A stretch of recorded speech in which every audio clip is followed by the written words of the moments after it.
और इसीलिए 15 नहीं 27 वर्षों तक वाम दलों ने राज किया और उसके बाद जब ममता बनर्जी आई तो 15 वर्षों से वो शासन में है। और बेचैनी यही है कि जो मॉडल कम्युनिस्टों ने अपनाया था वही मॉडल तो ममता बनर्जी ने अपना अख्तियार कर लिया और वो एक बड़ा कारण रहा कि एक पूरा का पूरा कुनबा जो कम्युनिस्ट कुनबा था, जिसको सिंडिकेट कहते हैं स्थानीय स्तर पे, वो संपूर्ण मर्ज कर गया ममता बनर्जी में। ममता बनर्जी की पार्टी टीएमसी में, कांग्रेस पार्टी में नहीं गई। कांग्रेस वहां पहले से सत्ता में रही, लंबे समय तक सत्ता में रही, लेकिन कांग्रेस को हटा करके कम्युनिस्ट सत्ता में आई और कम्युनिस्ट को हटा करके जो नया प्रयोग ममता बनर्जी ने किया, ममता बनर्जी को अपार सफलता मिली। लेकिन इस सफलता के पीछे वो सिंडिकेट था जो सिंडिकेट कम्युनिस्ट को इतने दिनों तक सत्ता में बनाए हुए था। अब ये राज सामने आ रहा है। हुआ क्या है मित्रों, पश्चिम बंगाल में कल वोटिंग होनी है 23 अप्रैल को। आज बुधवार को कोलकाता के हाईकोर्ट में सुनवाई होनी थी, लेकिन सुनवाई के लिए 21 अप्रैल की रात को ही कोलकाता हाईकोर्ट को अप्रोच किया गया तृणमूल कांग्रेस की तरफ से। ऐसी क्या बात हो गई जो भागे भागे टीएमसी के नेता, जो कि लॉयर भी हैं, कल्याण बनर्जी, पहुंच गए अदालत की शरण में।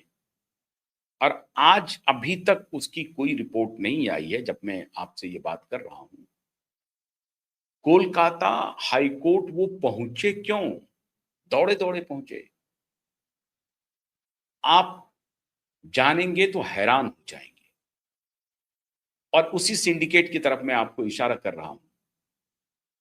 पूरे पश्चिम बंगाल में कहा जा रहा है कि इलेक्शन कमीशन ने 800 लोगों की एक फहरिस्त तैयार की है और वो 800 लोग वो हैं जो आगामी चुनाव में उपद्रव कर सकते हैं, मतलब हिंसा भड़का सकते हैं, इलेक्शन के प्रोसेस को अवरुद्ध कर सकते हैं। और इसलिए इलेक्शन कमीशन ने 800 लोगों की एक सूची तैयार की है जिसकी गिरफ्तारी होनी है, या यूं कहें कि इलेक्शन कमीशन के निशाने पर है। और जो एडमिनिस्ट्रेशन इलेक्शन कमीशन के अभी हाथ में है, तो उनको यह आदेश दिया गया है कि फौरन से पेशतर ये जो 800 लोग हैं जिनके ऊपर आशंका व्यक्त की जा रही है, जो लोकल इंटेलिजेंस ने जो खबर दी है उसके हिसाब से इन सबको गिरफ्तार कर लिया जाए। अक्सर ऐसा होता है मित्रों, जब भी चुनाव जहां कहीं भी होता है, किसी भी स्टेट में हो, तो जो सेंसिटिव कॉन्स्टिट्यूएंसी होता है, सेंसिटिव बूथ्स होते हैं, उस पर चुनाव आयोग इस तरह की कार्रवाई करती है। और इतना ही नहीं, इलेक्शन से 10-15 दिन पहले ही उस इलाके के जितने अपराधी प्रवृत्ति के लोग होते हैं या जिनका की पुलिस रिकॉर्ड में नाम दर्ज है अपराधी के रूप में, ऐसे लोगों को पुलिस ढूंढती है और उसको या तो गिरफ्तार करती है या फिर उसे नजरबंद कर देती है, उसके ऊपर पहरा बिठा दिया जाता है। और अगर किसी के पास लाइसेंसी हथियार है उसे भी सीज कर लिया जाता है।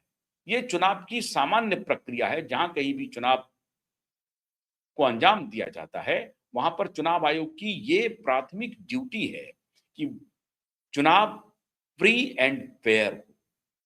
और इसके लिए ये सारी गतिविधि चुनाव आयोग करते रहती है, ये कोई नई बात नहीं है। लेकिन पूरे प्रदेश से 800 लोगों की सूची तैयार करना एक मुश्त, ये छोटी बात नहीं है। और 800 लोगों की सूची इलेक्शन कमीशन ने तैयार कर ली और इसकी जानकारी किसे हो गई? इसकी जानकारी हो गई तृणमूल कांग्रेस को, कि तृणमूल कांग्रेस के 800 लोग, जो तृणमूल कांग्रेस को समर्थन करने वाले 800 लोग हैं, उनको गिरफ्तार किया जाने वाला है। और यह जानकारी जैसे मिली, तृणमूल कांग्रेस हाईकोर्ट का दरवाजा खटखटाने चली गई और ये कहते हुए कि हमारे 800 कार्यकर्ताओं को चुनाव आयोग गलत तरीके से डिटेन करने जा रही है, गिरफ्तार करने जा रही है। वो हमारे वर्कर हैं। चुनाव में उनकी बड़ी भूमिका होती है, अहम भूमिका होती है। अब चुनाव आयोग कह रहा है कि भाई आपके वर्कर हैं, हमारे पास आपके पास कौन सी ऐसी सूची मिल गई है? हमने तो ये सूची किसी को संज्ञान में दिया नहीं है, कहीं हमने प्रेस कॉन्फ्रेंस नहीं किया है।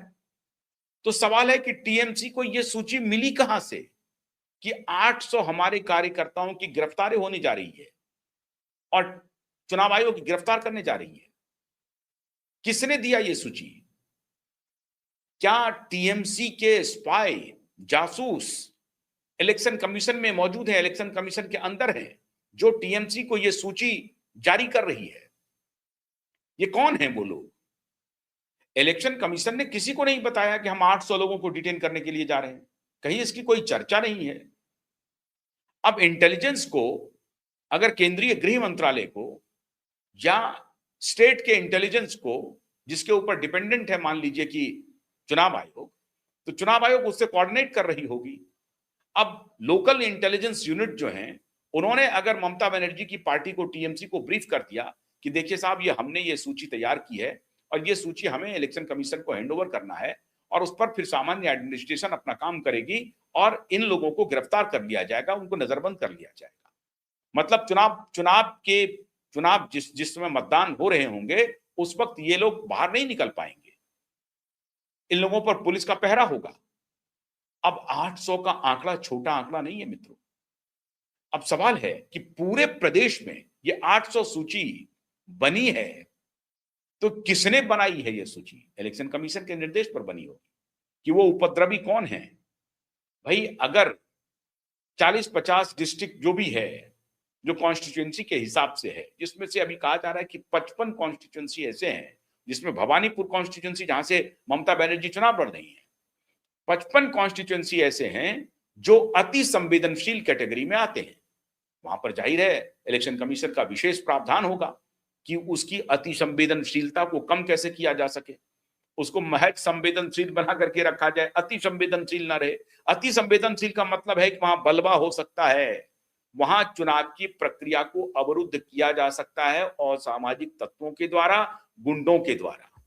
कुछ लोग तो कह रहे हैं कि टीएमसी के जो भाड़े के बमबाज हैं, बम फोड़ने वाले हैं, हथियार चलाने वाले हैं, आगजनी करने वाले हैं, हिंसा करने वाले हैं, ऐसे 800 लोगों की सूची चुनाव आयोग के पास पहुंच गई है और चुनाव आयोग ने सख्त निर्देश दे दिया है और केंद्रीय गृह मंत्रालय इस बार दम ठोक करके पश्चिम बंगाल के चप्पे चप्पे पर नजर रख रही है, सीआरपीएफ के माध्यम से। बल्कि आप ये जान लीजिए कि मिलिट्री की भी टुकड़ी, मिलिट्री इंटेलिजेंस भी वहां पर काम कर रही है और जो केंद्र सरकार की अपनी इंटेलिजेंस एजेंसीज हैं, चाहे एनआईए हो या सीबीआई हो या जो लोकल इंटेलिजेंस है, ये सबका कोऑर्डिनेशन हो रहा है। भारतीय जनता पार्टी ने इस बार पश्चिम बंगाल के चुनाव को करो या मरो के रूप में तब्दील कर दिया है। तो ममता बनर्जी की पार्टी टीएमसी के द्वारा जो बलवा हो